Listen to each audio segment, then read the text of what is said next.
Assalamualaikum warahmatullahi wabarakatuh. Selamat datang kembali teman-teman. Seperti yang sudah saya sampaikan di video sebelumnya, karena kemarin kita sudah ikut di proses pembuatan kusen, pintu juga jendelanya ya. Jadi di video kali ini kita akan belajar bareng cara memasang kusen teman-temannya. Jadi nanti sekaligus kita pasang pintu maupun jendelanya. Jadi untuk teman-teman yang kemarin sudah request video ini, semoga bermanfaat ya. Tapi kalau misalkan masih ada pertanyaan, silahkan di kolom komentar aja teman-teman. Dan untuk teman-teman yang baru buka channel ini ya, mungkin baru pertama kali mampir, silahkan tonton aja dulu videonya. Semoga teman-teman mendapatkan manfaat dari video yang saya bagi buat teman-teman semua. Oke, ini adalah gambaran jendela yang sudah terpasang teman-teman ya. Jadi kita akan lihat proses setelah ini. Jadi gambarannya seperti ini setelah jadi. Untuk pintunya juga, untuk handle dan kunci kita akan bahas di video selanjutnya teman-teman, karena durasi cukup panjang ya. Oke, jadi teman-teman di sini sediakan pisar, ukurannya udah ada ya, ini sama skrup ya teman-teman untuk pemasangan kusennya. Oke, langsung kita proses pasangnya teman-teman. Jadi sebelum teman-teman setelah masukkan kusen di bagian lubang, dan pastikan dulu untuk kusennya benar-benar berdiri tegak ya, tegak lurus, jadi supaya nanti pas pemasangan jendela juga tidak mengalami kendala. Oke, jadi yang saya gunakan sini adalah mata bor 8 ya, karena di bagian yang saya tandai merah ini kita gunakan mata bor 8 mm ya untuk pemasangan ke bagian temboknya. Jadi mata bor yang saya gunakan tadi adalah mata bor beton ukuran 8 mm, karena kita gunakan pisar ukuran S8 teman-teman. Untuk skrupnya tadi sudah saya perlihatkan ya untuk ukurannya.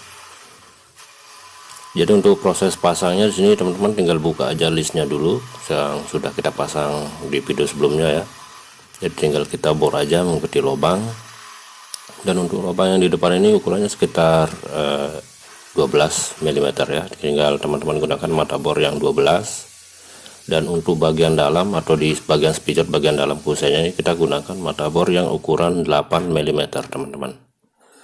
Dan untuk mempermudah pemasangannya teman-teman tinggal pasang obeng aja untuk bor ya, di bor, jadi prosesnya lebih cepat.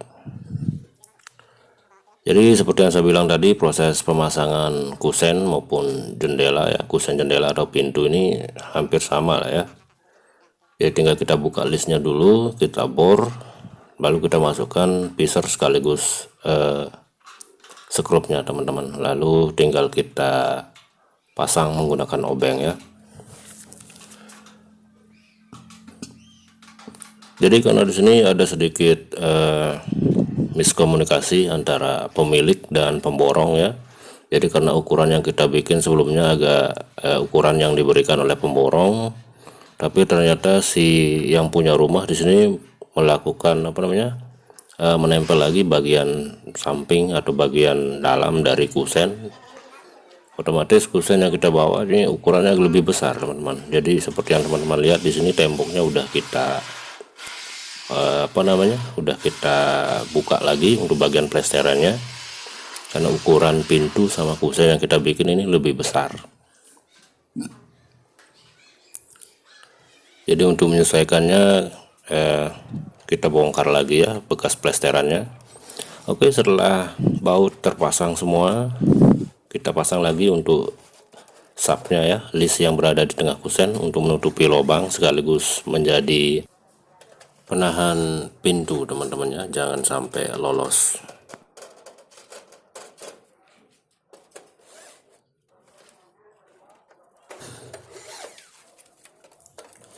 Dan untuk sub bagian atasnya tinggal kita buka aja penahan dari pintu setelah kita selesai ya, tinggal kita potong aja sesuai ukuran. Jadi ini fungsinya sebelumnya adalah untuk menahan kusennya supaya tetap berada pada posisi yang kita inginkan atau posisi pasnya. Oke, setelah kita potong tinggal kita bor juga menggunakan mata bor 2,5 mm teman-teman, dan kita gunakan baut yang ukuran 3,5 ya, supaya lubangnya itu lebih kecil. Jadi karena kita gunakan di sini ukuran baut lebih besar, jadi sapnya tertempel atau terpasang lebih kuat. Jadi untuk ukuran bautnya lebih besar ya, 3,5, mata bornya 2,5. Setelah kusen selesai, selanjutnya kita pasang jendela teman-teman ya. Di sini sudah saya tandai sekitar 13 cm, dan pastikan seperti yang saya tandai merah ini ujung aluminium sama bagian tengah dari engselnya itu tepat teman-teman ya. Jadi supaya nanti proses pemasangannya tidak mengalami masalah, tinggal diratakan aja bagian tengah yang sudah saya tandai tadi ya di bagian engsel. Untuk proses pasang pintu hampir sama seperti ini teman-teman ya. Seperti yang saya bilang tadi, sini sudah saya tandai sekitar 13 cm. Sama juga di bagian bawahnya, supaya nanti ketika kita menanda di bagian kusen tidak kesulitan ya. Jadi untuk jaraknya di sini karena kita kasih jarak sekitar 1 cm atau 0,8 juga bisa teman-teman ya. Untuk jendela ini lebih kecil, ukurannya sekitar 1 cm dari ukuran lubang kusen. Jadi saat penandai saat kita tandai nanti di bagian kusen, tinggal kita tambahkan aja sekitar 0,5 cm. Oke, seperti yang teman-teman lihat di sini kita tandai sekitar 13,5 cm teman-teman ya. Untuk jendela tadi kita tandai sekitar 13 cm. Jadi ketika kita pasang nanti secara otomatis jendela sudah terpasang lebih bawah ya. Jadi untuk jarak di atas dengan kusen sudah ada sekitar 0,5 cm. Tentu di bagian bawah juga akan berjarak sama ya. Jadi kalau misalkan teman-teman kasih jarak sekitar 0,8, tinggal dibagi aja, berarti teman-teman kasih jarak sekitar 13,04 cm ya.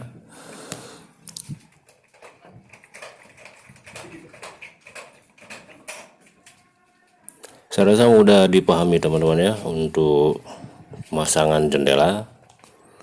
Jadi di sini kita sudah tandai dengan engsel juga ya. Untuk lubangnya kita lubangi satu aja untuk bagian atasnya. Setelah terpasang baru kita lanjutkan pada bagian bawah.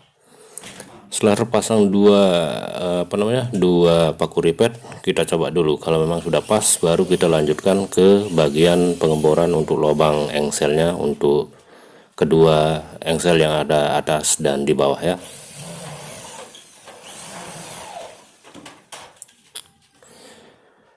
Jika mungkin ada kritik saran teman-teman atau mungkin ada kekurangan di video ini, silakan teman-teman di kolom komentar saja supaya nanti bisa kita perjelas ya. Anggap aja sini kita sharing, bertukar pendapat. Bisa jadi teman-teman di luar sana juga teknik atau cara pasangnya juga berbeda ya. Dan tentunya untuk teman-teman para master juga silahkan untuk ikut berbagi ilmu ya. Oke, setelah klop semuanya di sini tinggal kita pasang untuk grendel. Jadi sebaiknya jangan untuk lubang grendel jangan terlalu besar. Kita lubangi perlahan saja ya, supaya ukurannya memang agak pas. Karena kalau terlalu besar nanti jendelanya akan sedikit longgar ya. Jadi kelihatan di bagian luar nanti akan sedikit ada jarak antara list L dengan jendela atau kusen maksud saya. Oke teman-teman, kira-kira seperti ini tampilan setelah terpasang semua ya. Dan untuk bagian bawah yang berlubang tinggal kita pasangkan saja untuk sapnya supaya kelihatan lebih rapi. Oke, kira-kira seperti ini tampilan hak anginnya teman-teman. Jadi ini hak angin ini bisa dikatakan otomatis lah ya. Kalau misalkan kita dorong sampai 5 cm 10 cm tergantung jarak yang kita inginkan, nanti akan tetap pada posisinya. Jadi hak angin ini elastis dan tidak bergerak lagi kalau misalkan kita tidak dorong lagi ya. Dan selanjutnya tinggal teman-teman pasang aja untuk list di bagian bawah ya, untuk menutup lubang bekas pengeboran atau pemasangan ke bagian temboknya. Dan untuk jendela kedua ini ada sedikit masalah ya teman-teman, karena lubang di bagian atas lebih kecil sekitar 2,5 cm karena proses plester dari yang empunya rumah ya. Jadi terpaksa di lokasi kita kurangi kusen sama jendela juga ya. Jadi sayang temboknya udah mulus, jadi kita perkecil ukuran kusen sama jendelanya. Jadi tergantung teman-teman nanti mau pakai solusi yang mana, tinggal dibuka plesteran atau mengecilkan bahan yang sudah jadi ya, tinggal teman-teman aja ya sesuaikan. Dan terima kasih teman-teman sudah ikutan di video kali ini ya. Dan untuk teman-teman yang mungkin di video selanjutnya mau ikutan sharing lagi, belajar bareng lagi di channel ini, silahkan klik subscribe dan tanda loncengnya ya untuk teman-teman yang baru mampir di channel ini. Semoga teman-teman dapat manfaat. Salam sukses buat teman-teman semua.